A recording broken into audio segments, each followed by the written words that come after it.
আজকে আমি মোচা চিংড়ি কী করে রান্না করতে হয় সেটা দেখাবো।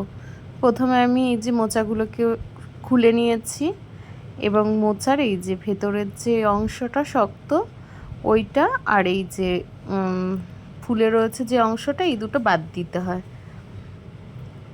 দিয়ে পুরো মোচাটাকে আগে ছাড়িয়ে নিয়েছি, আর মোচার যে মাঝের অংশটা সেটা আমি আগেই কেটে নিয়েছিলাম।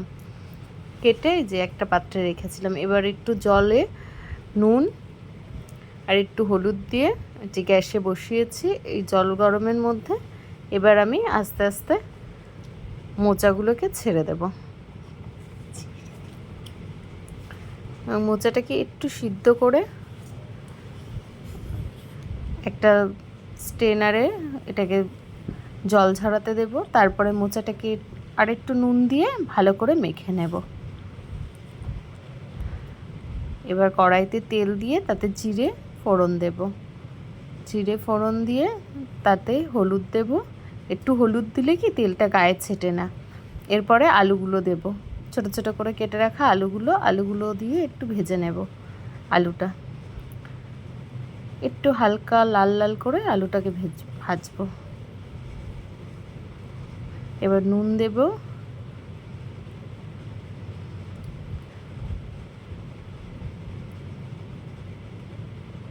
দেখলাম আলুটা সিদ্ধ হয়েছে নাকি, আর একটু শক্ত আছে, আর একটু ভাজা হবে আলুটা। এর মধ্যে চিংড়ি মাছগুলো দিয়ে দেবো। আলুটা ভাজতে ভাজতেই চিংড়ি মাছগুলো একবারে ভাজা হয়ে যাবে।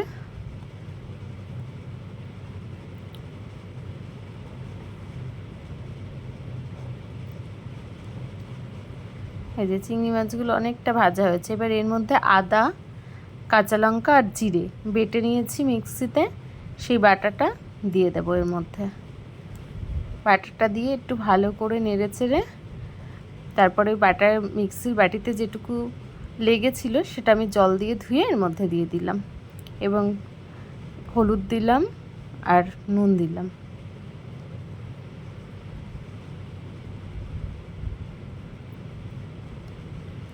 জলটা শুকানো অবধি একটু ওয়েট করব।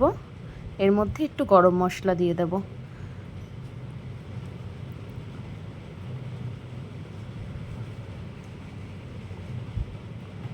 যে জলটা অনেকটা শুকিয়ে গেছে, এর মধ্যে এবার আমি মোচাগুলোকে দিয়ে দেব।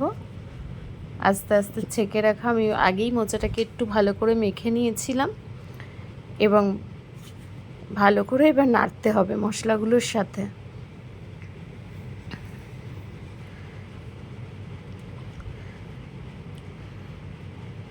বেশ একটু নেড়ে নেড়ে ভাজতে হবে মোচাটাকে।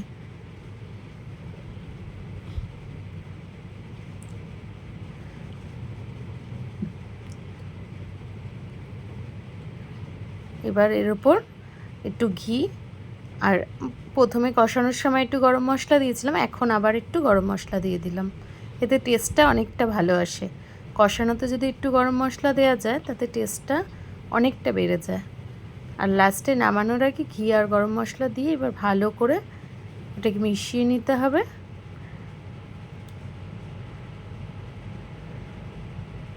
একটু ভালো করে নেড়ে নিলাম, ব্যাস রেডি আমার মোচা চিংড়ি।